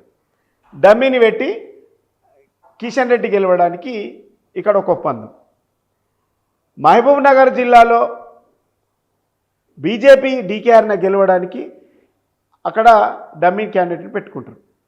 చేవెళ్లలో కొండ విశ్వేశ్వరరెడ్డి గెలవడానికి అక్కడ ఒక క్యాండిడేట్ని పెట్టుకుంటారు. మల్కాజ్గిరిలో బీజేపీ క్యాండిడేట్ గెలవడానికి అక్కడికి వెళ్ళి మైగ్రేట్ అయినటువంటి క్యాండిడేట్ని తీసుకొచ్చి అక్కడ పెట్టి అక్కడ సహకరించుకుంటారు. ఇలా మెదక్ల క్యాండిడేట్ గెలవడానికి పాపం ఆయన అప్పటికే 2-3 పార్టీలు తిరిగిండు, ఆయనను తీసుకొచ్చి మీరు అక్కడ పెట్టుకొని డమ్మీ క్యాండిడేట్ని పెట్టి ఇలా మీరు అక్కడ పోటీలు. ఇక్కడ ఈ రాష్ట్రంలో దాదాపుగా 8 నుంచి 10 సీట్లు డమ్మీలను పెట్టుకొని బీజేపీకి ఇంటర్నల్గా సపోర్ట్ చేయడం వల్లనే బీజేపీకి 8 సీట్లు. వాళ్ళు డమ్మీలు అంటే వాళ్ళు మరి ఫీల్ అవ్వరా? మీలంటే ఫీల్ అవ్వరంటే నాగేందర్ డమ్మీలు అంటే వాస్తవం అది. ఎమ్మెల్యే గెలిచిన వాళ్ళు సహకరించుకున్నారు అంటున్నా. ఎమ్మెల్యే అయినాక ఎంపీ ఎందుకు చెప్పు నాకు? ఎమ్మెల్యే అయినాక ఎంపీ ఎందుకు? సర్వేలో ఎవరికైతే తక్కువ వచ్చినాయో గాలినే పెట్టుకున్నారు. అని మీకెట్ట తెలుసు? అరే తెలుసు కదా, ఎందుకు తెలియదు? మీకెట్ట తెలుసు? ఆ పార్టీలు ఈ పార్టీకి తెలుస్తుంది, ఏ పార్టీ అని తెలుస్తుంది. పార్టీకి వెళ్ళిపోయిన వాళ్ళు ఫీల్ అవుతున్న విషయం మీరే చెప్తున్నారు. వాళ్ళకి అంటే ఆ పార్టీలో జరిగేది మీకు ఎట్లా తెలుసు? బ్రహ్మ పదార్థమా? ఇలా ఇన్ఫర్మేషన్ దొరకకపోవడం అంటే మీ వాళ్ళు దాంట్లో ఎవరైనా ఉన్నారా? అక్కడ సమాచారం ఇస్తారా? ఇది ఓపెన్ సీక్రెటే కదా, ఇదేమో సీక్రెటా? ఓపెన్ సీక్రెటే కదా, అందరూ చర్చించుకుంటుంది కదా. మీకు ఎట్లా తెలుస్తుంది అంటే నీకు తెలియదా? మీకు తెలియదా? కాదు, డమ్మీలను పెట్టుకున్నారు బీజేపీ అంటున్నా. మీకు తెలియదు ఇవన్నీ? అవును, నేను రాజకీయ అక్కడ ఎంపీలు చేసే వాళ్ళకి ఎవరికైనా తెలుస్తుంది. దీంట్లో ఎవడో ఏజెంట్ ఉండాల్సిన అవసరం లేదు, ఎవడో కోవర్ట్ ఉండాల్సిన అవసరం. 24 ఏళ్ళ నుంచి ఉంటున్నా కదా పాలిటిక్స్లో, తెలియదా మాత్రం? అది ఎక్స్పీరియన్స్తో గుర్తుపడతారు 100% కదా. ఇదే ఎక్స్పీరియన్స్తో రేవంత్ రెడ్డి ఎట్లన్నా మాట్లాడవచ్చు ముఖ్యమంత్రిగా, కానీ ఆయన పరిపాలన పట్ల నిజంగానే ప్రజల్లో వ్యతిరేకత ఉందని మీ విశ్లేషణ చెప్తున్నదా? మీరు మీ గమనంలో ఉందా? ప్రజల లోపల వ్యతిరేకత వాళ్ళే పెంచుకుంటా ఉన్నారు. అధికారంలోకి రావడానికి అనేక వాగ్దానాలు ఇచ్చిండ్రు. రైతు రుణమాఫీ అన్నారు, చేయలేదు. రైతు భరోసా అన్నారు, చేయలేరు. పెన్షన్ 2000 నుంచి 4000 పెంచుతాన్నారు, అవ్వాతాతలది, పెంచలేదు. ఒంటరి మహిళలకు పెంచుతాన్నారు, పెంచలేదు. మహిళా భృతి అన్నారు 2500, ఇయ్యలేదు. వినండి, 4000 రూపాయలు ఏంది, 4000 రూపాయలు నిరుద్యోగుల భృతి అన్నారు, ఇవ్వలేదు. 5 లక్షల రూపాయలు విద్యార్థి గ్యారంటీ స్కీమ్ అన్నారు, ఇవ్వలేదు. 10 లక్షల ఏంది దళిత బంధు నుంచి 12 లక్షల అంబేద్కర్ యోజన అన్నారు, ఇవ్వలేదు. స్కూటీలు అన్నారు, ఇవ్వలేదు. 2 లక్షల ఉద్యోగాలు అన్నారు, ఇవ్వలేదు. ఎన్ని ఇవ్వలేదు వీళ్ళు? కానీ వాళ్ళు అన్నది ఇక్కడ మీ 6 గ్యారంటీలు అన్నారు, ఇవ్వలేదు. 13 హామీలు అన్నారు, చేయలేదు. 420 అంశాలు పెట్టిండ్రు, చేయలేరు. ఎక్కడ కూర్చున్నా ఎక్కడ? మీ ప్రశ్నలకు సమాధానంగా కాంగ్రెస్ మంత్రులు పదే చెప్తున్న మాట, గత ప్రభుత్వం చేసిన అప్పులకు మేము వడ్డీలు కూడా కట్టలేకపోతున్నాము, అసలు వడ్డీలు కట్టాల్సి వస్తున్నది, ఆ భారం మా పైన పడింది. నెంబర్ 1. నెంబర్ 2, ఉచిత బస్సులు సాధ్యం కాదు అన్నారు, మేము సాధ్యం చేసి చూపించినాం. వాళ్ళు అంటున్నమాట 2 లక్షల రుణమాఫీ సాధ్యం కాదన్నది, చేసి చూపించినాం. స్పెషల్ డిఎస్సి కాదు వేసినాం, టీఎస్పీఎస్సిలో దాన్ని గాడిలో పెట్టినాం. వరుసగా జాబ్ క్యాలెండర్ ప్రకటించిన ఉద్యోగాలు ఇస్తూ ఉన్నాం, లెక్చర్లకు సంబంధించింది కానీ ఉద్యోగాలకు సంబంధించి ఇట్లా చాలా వాటికి మేళా అంటే ఎల్బీ స్టేడియంలో ఒక టెంట్ వేసి పెద్ద సభ పెట్టించారు. నేను చెప్పాలి వచ్చానా, నేను ఒకటి చెప్పాలి. ఓకే వాళ్ళు చెప్పిందని నేను ఆన్సర్ చెప్తా. టీఎస్పీఎస్సీలా ఉద్యోగాలు వేసినని చెప్తుండ్రు. ఒకటి గుర్తుపెట్టుకోండి, ఈ డిబేట్ అయిపోయిన తర్వాత, ఈ షో అయిపోయిన తర్వాత మీరు ఒకసారి ఆన్లైన్లో వెతుకు చూడండి. కాంగ్రెస్ పార్టీ అధికారంలోకి వచ్చిన తర్వాత ఎన్ని నోటిఫికేషన్లు ఇచ్చినాయో మీరు ఇదే ఒక మైక్ పట్టుకొని పోయి అశోక్ నగర్ చౌరస్తాలో కోచింగ్ సెంటర్లో ఒక 10 మంది విద్యార్థులను ఇంటర్వ్యూ చేయండి. నేను చెప్తున్నా కదా, నీకు నచ్చిన వాళ్ళని ఇంటర్వ్యూ చేయి. కాంగ్రెస్ పార్టీ అధికారంలోకి వచ్చిన తర్వాత ఎన్ని నోటిఫికేషన్లు వచ్చినాయి? 2023 డిసెంబర్ 9 నుంచి డిసెంబర్ 9, 2023కు ముందు ఎన్ని నోటిఫికేషన్లు వచ్చినాయి? నెంబర్ 1, 2 లక్షల ఉద్యోగాలు ఇస్తామని చెప్పిండ్రు. జాబ్ క్యాలెండర్ కూడా ఇచ్చిండ్రు. జాబ్ క్యాలెండరు జనవరి నుంచే ఇచ్చిండ్రు వాళ్ళు. జనవరి నుంచి డిసెంబర్ వరకు 2 లక్షల ఉద్యోగాలు ఇస్తామని చెప్పిండ్రు. ఇలా మనం సెప్టెంబర్ 18 రోజులు ఉన్నాం, మనం డేట్ ఆఫ్ 18 సెప్టెంబర్. ఈ రోజు వరకు ఎన్ని నోటిఫికేషన్లు ఇచ్చిండ్రు, ఎన్ని ఉద్యోగాలు వచ్చినాయి? 30,000 ఉద్యోగాలు. నేను చెప్పండి, 30,000 ఉద్యోగాలకు ఆర్డర్ కాపీలు ఇచ్చిండు ముఖ్యమంత్రి. ఈ 30,000 ఉద్యోగాలు ఎప్పుడు ఇచ్చిండు ఎరికేనా? 30,000 ఉద్యోగాలు ఎప్పుడు ఇచ్చిండు ఎరికేనా ముఖ్యమంత్రి గారు? బీఆర్ఎస్ గవర్నమెంట్లో అయినటువంటి నోటిఫికేషన్లు, అయినటువంటి ఇంటర్వ్యూలు, మొత్తం ఎలక్షన్ కోడ్ రావడం వల్ల ఆగిపోయిన వాటికి కొన్నిటికేమో కోర్టులో ఉండేటువంటి కేసుల వల్ల ఆగిపోయిన వాటికి అన్నిటి వల్ల జనవరిలో ఫిబ్రవరిలో వీళ్ళన్నిటి కలిపి 30,000 ఉద్యోగాలకు అన్ని కోర్టు క్లియరెన్స్ వచ్చిన తర్వాత కొన్నిటికేమో నోటిఫికేషన్ అడ్డం వచ్చింది. ఎలక్షన్ కోడ్ రావడం వల్ల వాటికి మేము పట్టాలు వాళ్ళకు ఉద్యోగాలు ఇవ్వలేకపోయినాం. అన్నీ అయిపోయినాయి, ఇంటర్వ్యూలు అయిపోయినాయి, అన్నీ అయిపోయినాయి. ఉద్యోగాలు ఇవ్వకూడదని ఎందుకు వాళ్ళకు హ్యాండ్ ఓవర్ చేయలేదు, మేము ఇవ్వలేకపోయినాం, ఉద్యోగాలు ఇవ్వలేకపోయినాం. ఆర్డర్ కాపీలు కొన్నిటికేమో పోలీస్ డిపార్ట్మెంట్ల కానిస్టేబుల్కేమో 15,000 ఉద్యోగాలు ఉన్నట్టున్నాయి. వాటికేమో కోర్టు ఉండడం వల్ల వాటిని మనం క్లియరెన్స్ రావడం వల్ల అది ఎలక్షన్ తర్వాత అయింది, అది చేసేసారు. 31,000 ఉద్యోగాలు గత ప్రభుత్వము నోటిఫికేషన్లు ఇచ్చి ఇంటర్వ్యూలు పెట్టి మొత్తం కంప్లీట్ అయినటువంటి వాటిని ఆర్డర్ కాపీలు ఇచ్చింది కాంగ్రెస్ ప్రభుత్వం. వాటిని కూడా 30,000 ఉద్యోగాలు మేము కాంగ్రెస్ పార్టీ అధికారంలోకి వచ్చిందంటే అసలు ఇంతకంటే అబద్ధం నమ్మలేము. ఈ విషయాన్ని మీరు అశోక్ నగర్ చౌరస్తాలో విద్యార్థుల దగ్గర పోయి అడగండి, మీకు సమాధానం దొరుకుతుంది. 30,000 ఉద్యోగాలు క్లియర్గా గత ప్రభుత్వం ఇచ్చినటువంటి నోటిఫికేషన్లు, ఇంటర్వ్యూలు కంప్లీట్ చేసినటువంటి 31,000 ఉద్యోగాలు. 30,000 అంటారు, నేను 31,000 ఉద్యోగాలు కలుపుతున్నారా మీరు? 31,000 ఉద్యోగం, 1,000 కలుపుతున్నంటే ఒరిజినల్గా నా దగ్గర ఉంది, నీకు టైం ఇస్తే మొత్తం చదువుతా నేను, డాటాతో సహా చెప్తా నేను. అంటే 31,000 ఉద్యోగాలు గత ప్రభుత్వము ఇచ్చినటువంటి నోటిఫికేషన్లు, రిక్రూట్మెంట్లే. ఇలా ముఖ్యమంత్రి గారు కాంగ్రెస్ పార్టీ చెప్పుకున్నటువంటి అబద్ధాలు. ఇది ఒకటి 35,000 ఈ ప్రభుత్వం చేస్తున్న అసలు ఏమీ చేయలేదని. అరే ఏం చేసింది అంటున్నా, ఏం చేయలే. వాస్తవం 30,000 ఉద్యోగాలు మేము ఇచ్చిన వాటికి ఆర్డర్ కాపీలు ఇచ్చింది, మీరు ఎందుకు ఇవ్వలేదు? అరే నోటిఫికేషన్, ఎలక్షన్ నోటిఫికేషన్ ఒకటి వచ్చింది. పోలీస్ రిక్రూట్మెంట్ల కానిస్టేబుల్ రిక్రూట్మెంట్కి ఏమో ఇలా కోర్టుల కేసులు పెండింగ్ ఉండడం వల్ల అది క్లియర్ కాకపోవడం వల్ల ఇవ్వలేదు. ఇప్పుడు నర్సింగ్ ఉద్యోగాలేమో 7,000 ఉద్యోగాలు ఉన్నాయి. ఇంకా కొన్ని ఉద్యోగాలేమో మిగిలిన కొన్ని డిపార్ట్మెంట్ల ఉద్యోగాలు అన్నీ కలిపేమో మొత్తం 31,000 ఉద్యోగాలు. కానిస్టేబుల్ 15, నర్సింగ్లో 7,000, ఇంకా మిగిలిన కొన్ని డిపార్ట్మెంట్స్ ఉద్యోగాలు ఉన్నాయి. గురుకులాల పీఈటీ ఇవన్నీ కూడా మొత్తం కలిపితే 31,000 ఉద్యోగాలు. ఇలా మేము చేసినటువంటి ఇంటర్వ్యూలకు ఇలా మీరు అధికారంలోకి వచ్చినాక ఆర్డర్ కాపీలు ఇచ్చి మేమే ఇచ్చినామని అంటే నవ్వుతుండ్రు. మేం కాదు, విద్యార్థులు నవ్వుతుండ్రు, నిరుద్యోగులు నవ్వుకుంటుండ్రు. ఒకటి. రెండవది, మేము వచ్చిన తర్వాత 35,000 ఉద్యోగాలకు నోటిఫికేషన్ ఇచ్చినామంటుండ్రు. నోటిఫికేషన్లు ఏమీ ఇవ్వలేదు. మేము ఇచ్చిన నోటిఫికేషన్లే ఇయ్యాల నడుస్తున్నాయి. ఇలా గ్రూప్ 1కు మేము గ్రూప్ 1 ఉద్యోగాలు పెంచుతామని చెప్పిండ్రు, 53 ఉద్యోగాలు పెంచిండ్రు. ఇలా టీచర్ పోస్టులకు మెగా డిఎస్ అని చెప్పిండ్రు. ఇలా ఈ డిఎస్సి కూడా మేమేసిందే. 20,000 మెగా డిఎస్సి అని చెప్పిండ్రు, 10,000 ఉద్యోగాలకని ఆపేసిండ్రు. ఇలా గ్రూప్ 2 ఉద్యోగాలు 2,000 పెంచుతామని చెప్పిండ్రు, ఒక్క ఉద్యోగం పెంచలే. ఏం చేసిండ్రు బుచ్చన్న వీళ్ళు? మేనిఫెస్టోలో పెట్టి నేను చెప్పదు, మేనిఫెస్టోలో పెట్టింది ఏ ఒక్కటి కూడా ఆచరణలో సాధ్యం కాలేదు.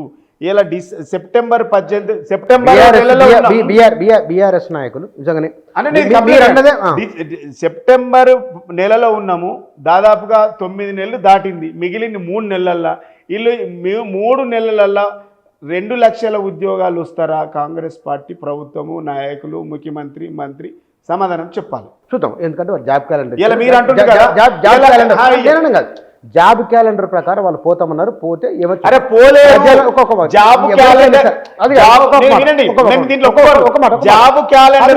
తప్పింది. ఇలా 2 లక్షల ఉద్యోగాలు ఇస్తామని చెప్పిండ్రు, ఇయ్యలేదు. 2 లక్షల ఉద్యోగాలు అసెంబ్లీలో తీర్మానం చేసి డేట్ డిక్లేర్ చేస్తామన్నారు, డేట్ డిక్లేర్ కాలేదు. నాకు 10 నిమిషాలు టైం ఇస్తే మేనిఫెస్టో బుక్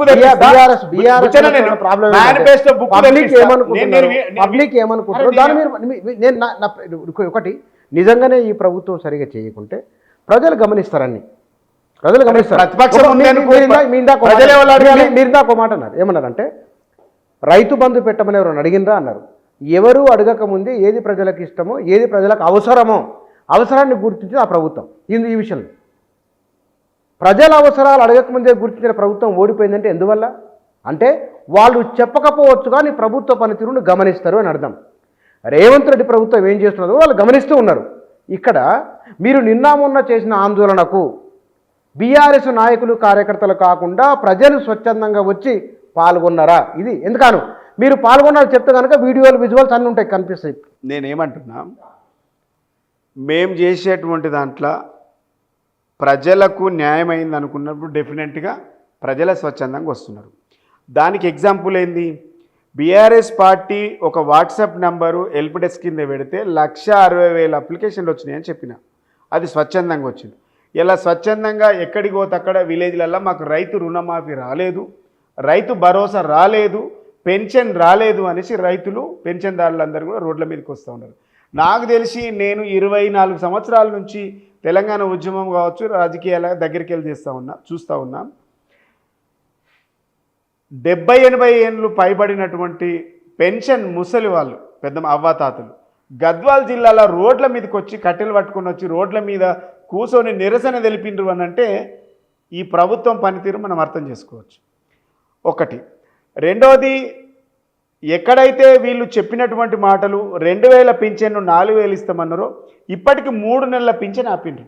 3 నెలల పింఛన్ ఎగబెట్టిండ్రు, 2 నెలల పింఛన్ ఎగబెట్టిండ్రు, ఇంకో నెల ఇస్తారో లేదో తెలియదు.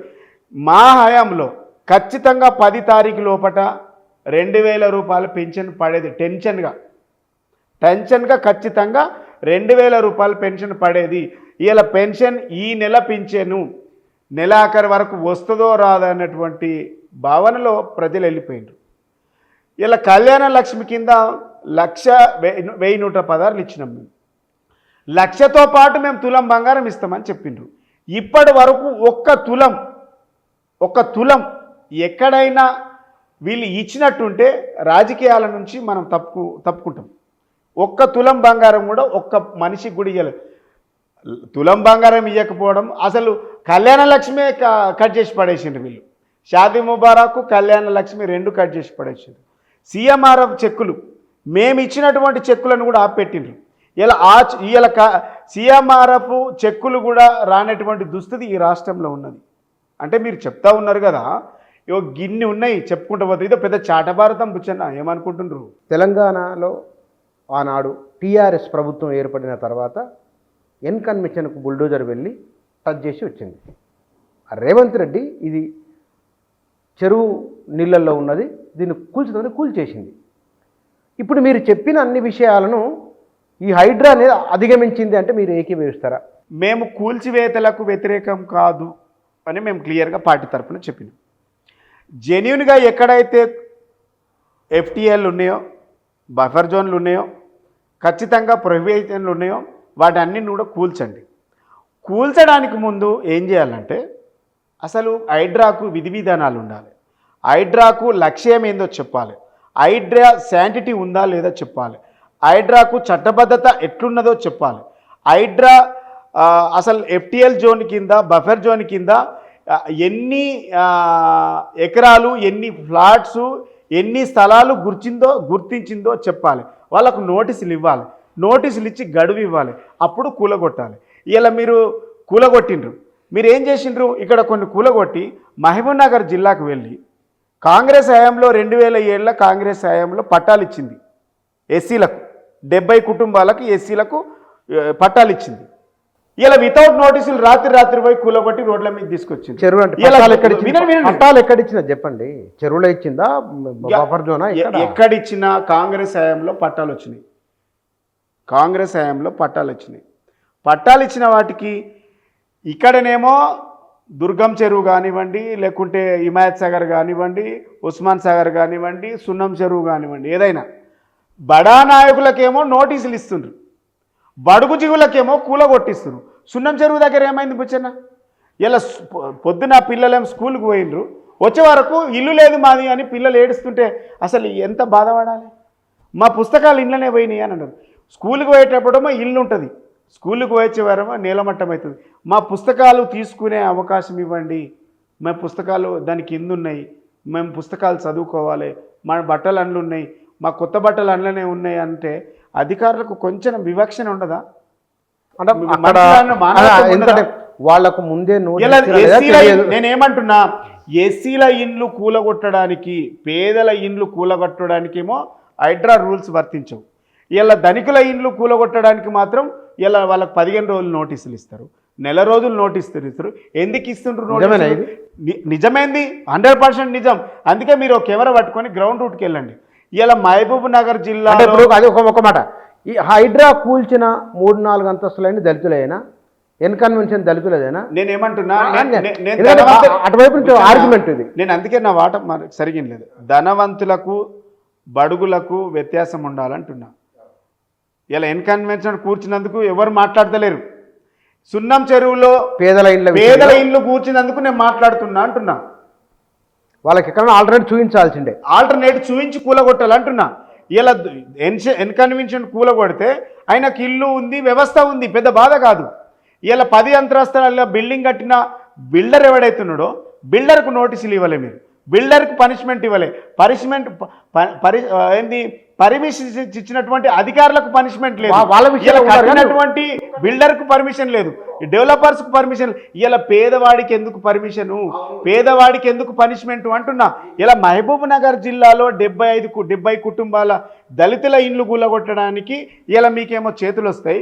ఇలా ఇక్కడ FTLలో ఉన్నటువంటి అనేక ఇండ్లు కూలగొట్టడానికేమో 15-20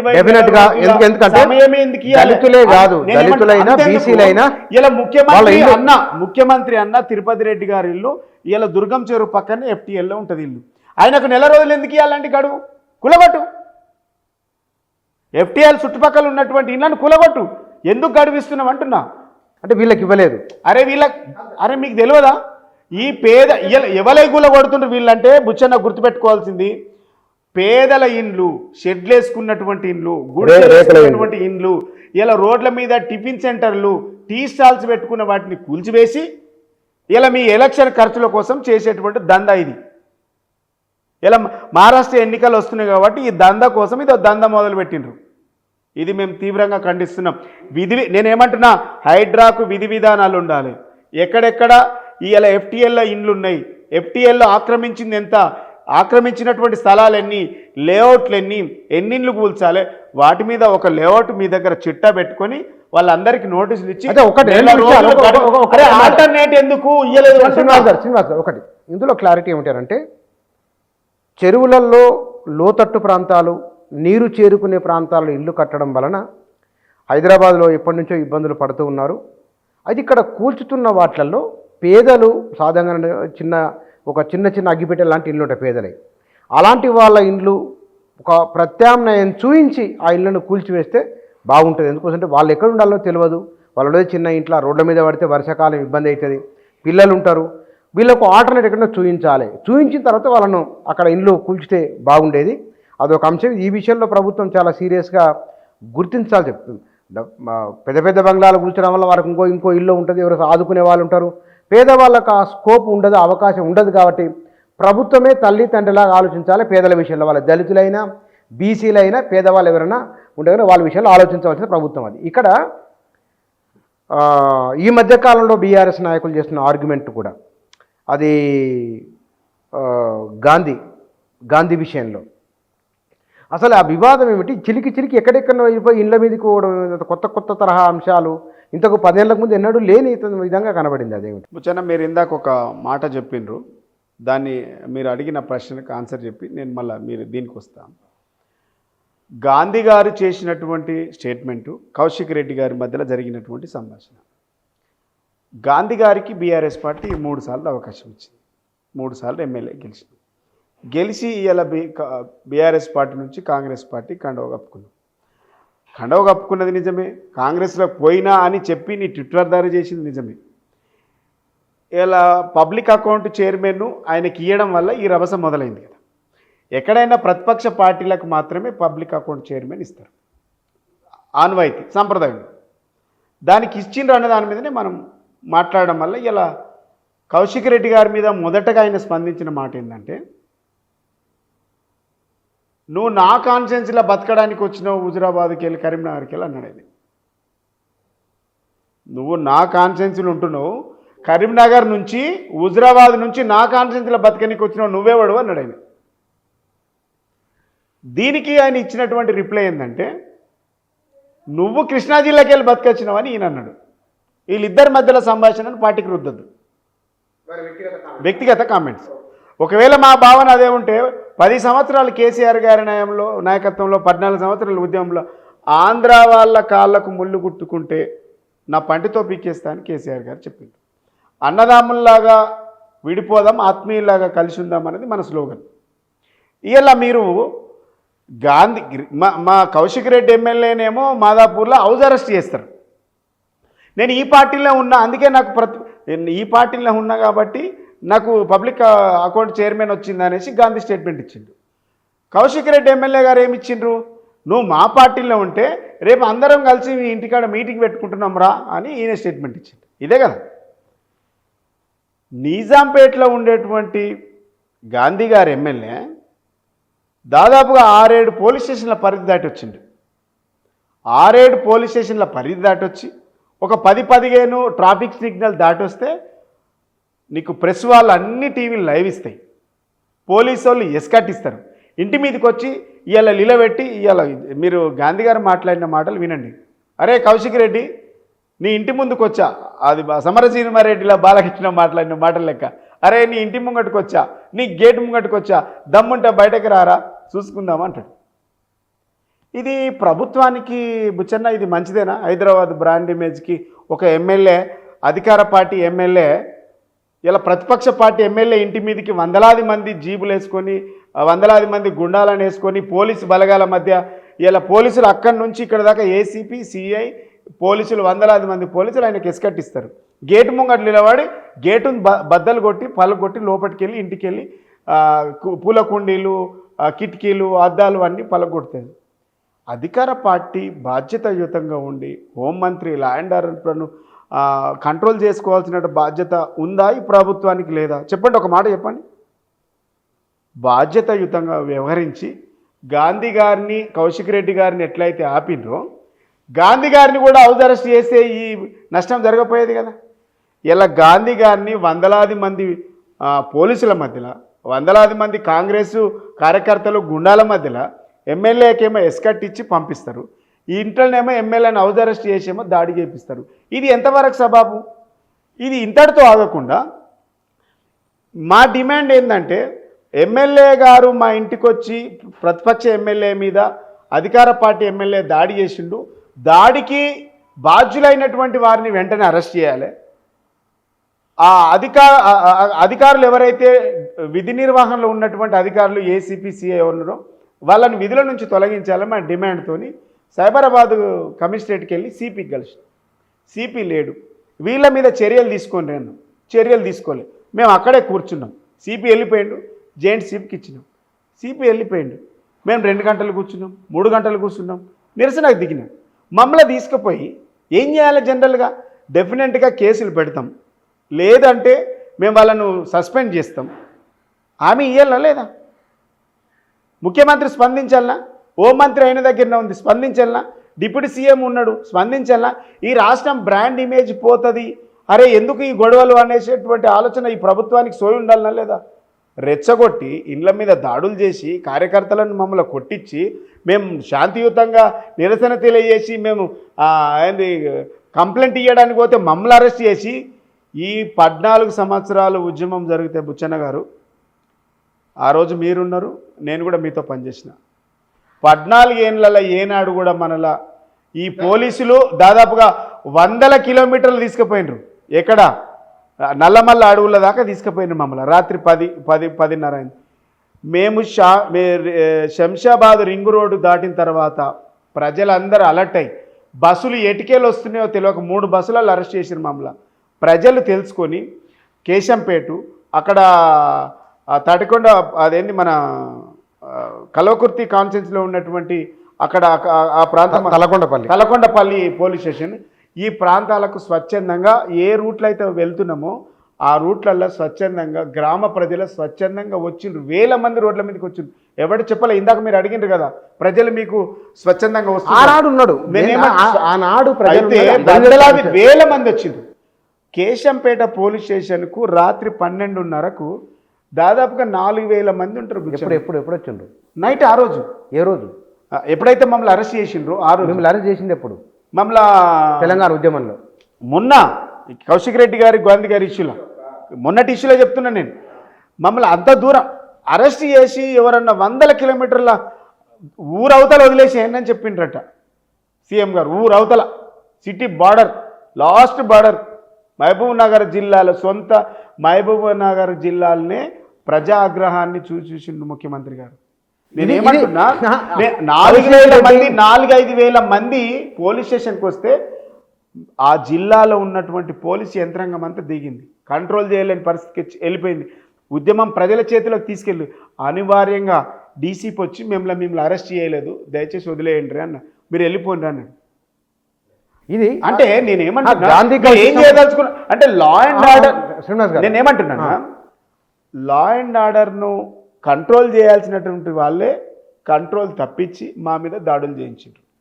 ప్రజాగ్రహానికి లోనై భయపడి వదిలిపెట్టేసిండ్రు.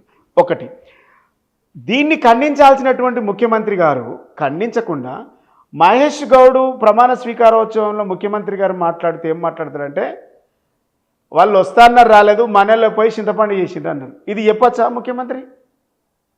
ఇది ప్రజాస్వామ్యమేనా? ఇక దీనికి బట్టి విక్రమార్క ప్రజాస్వామ్యం కూని అవుతుంది, ఎమ్మెల్యేలు రోడ్ల మీదకి వచ్చి తన్నుకుంటున్నారని శ్రీధర్ బాబు మాట్లాడతారు. జగ్గారెడ్డి ఏం మాట్లాడతాడు, ఎవరన్నా మాట్లాడితే 4 ఏళ్ళు కొయ్యిండ్రు అంటాడు. నల్గొండ జిల్లా మంత్రి ఏమంటాడు, దెబ్బకి దెబ్బ కొట్టండి రా అని ఇంకో ఆయన అంటాడు. ముఖ్యమంత్రి ఏం మాట్లాడతాడు, నేను మీ అనుకున్నా, మీ పని మీరు చేయండి, ఒక్కొక్కరిని తోడుకలు తీయండి అని ముఖ్యమంత్రి మాట్లాడతాడు. దానం నాగేందర్ ఏం మాట్లాడతారు, ఎవడన్నా బయట తిరిగితే బట్టలు ఎత్తి కొడతా అని దానం. వీళ్ళు, నేను ఏమంటున్నా, వీళ్ళు ప్రజాస్వామ్యం గురించి మాట్లాడుతున్నారా, ప్రజా సమస్యల గురించి మాట్లాడుతున్నారా? జనాలు తిట్టుకుంటారు బుచ్చన్న, గిట్లాంటి వాళ్ళకి అధికారం ఇచ్చినామా? ఒక్కడికి సమస్య మీద అవగాహన లేదు, సబ్జెక్టు మీద అవగాహన లేదు, సమస్య మీద అవగాహన లేదు. అరే ఒక బాధ్యతాయుతమైనటువంటి పదవిలో ఉండి వీళ్ళు మాట్లాడుతున్నారు, గీళ్ళకి ఇచ్చిన అధికారం అని ప్రజలు బాధపడుతున్నారు. ప్రజాస్వామ్యాన్ని రక్షించాల్సింది ప్రభుత్వంలో ఉన్నోళ్ళు. ప్రతిపక్షాల మీద మేము తప్పు చేస్తే కేసులు పెట్టండి, లోపటేయండి, జైల్లో పెట్టండి. కానీ రోడ్ల మీద తిరిగేటోళ్ళని తన్నండి, కొట్టండి, మీ వెనుక నేను సాక్షాత్తు ముఖ్యమంత్రి చెప్తుంటే ఇంకా ఏం చేయాలి, ఎవరు చెప్పుకోవాలి మేము? ఇదిగా తెలంగాణ పరిస్థితి. సరే, 10 ఏళ్ళు మీరు అధికారంలో ఉన్నప్పుడు దాదాపు చేసినామా? 10 ఏళ్లలో మేము చేసినామా? ఒకవేళ మేము చేస్తే, బుచ్చన్న గారు, మేము చేస్తే ఇలా కాంగ్రెస్ పార్టీ ఉండకపో. ఎవరైనా ఇప్పటికిప్పుడే చెప్పడానికంటే కూడా ప్రజలకు అన్నీ గమనిస్తారు, అన్నీ వారి అనుభవంలో ఉంటాయి, కొన్ని ఉంటాయి, అందులో సందేహం లేదు.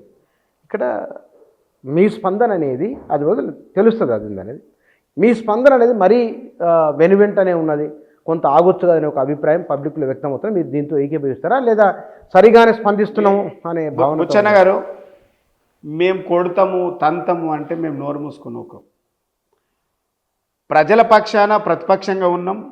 15 ఆగస్టు వరకు రుణమాఫీ 100% చేస్తున్నారు, మీరు చేయలే కాబట్టి ప్రజల పక్షాన 100% మాట్లాడతాం. 2 లక్షల ఉద్యోగాలు ఇస్తామని చెప్పిండ్రు, ఏడాది లోపల ఇప్పటి వరకు ఒక ఉద్యోగం ఇయ్యలే, వాళ్ళ తరపున 100% మాట్లాడతాం.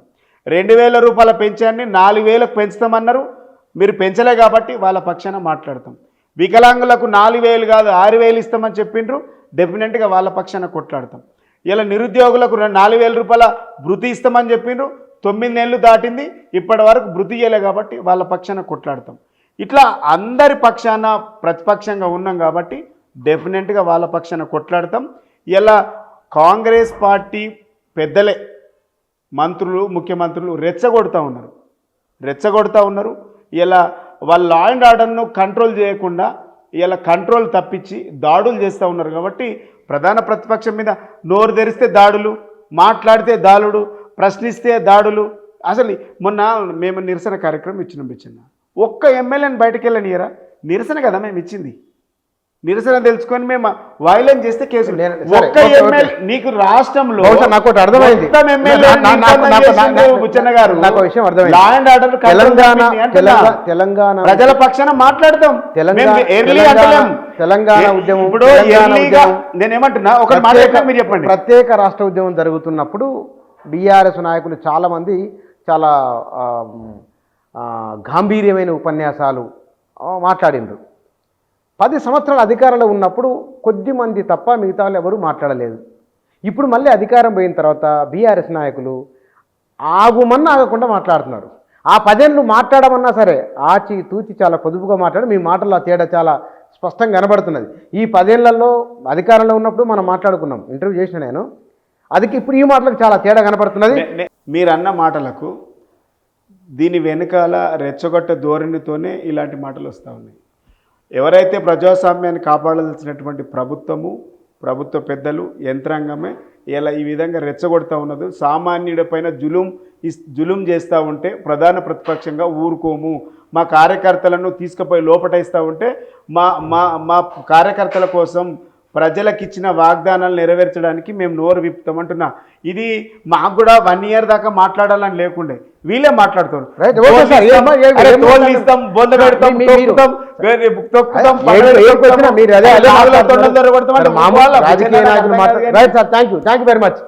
వాస్తవానికి నిజాలేమిటి, ఎవరేం మాట్లాడుతున్నారు, గతము, వర్తమానం, భవిష్యత్, ఇదంతా కూడా ప్రజలకు గమనంలో ఉంటుంది, ప్రజల ఆలోచనలో ఉంటుంది, ప్రజలు ప్రతిదాన్ని చూస్తూ ఉంటారు. కాబట్టి ఈ 10 నెలల కాంగ్రెసు పరిపాలన పైన విపక్షంగా బీఆర్ఎస్ ఆలోచన, వారు మాట్లాడుతున్న మాటలు తదితర అంశాలపైన వారి అభిప్రాయాలు ఇవి. Thank you.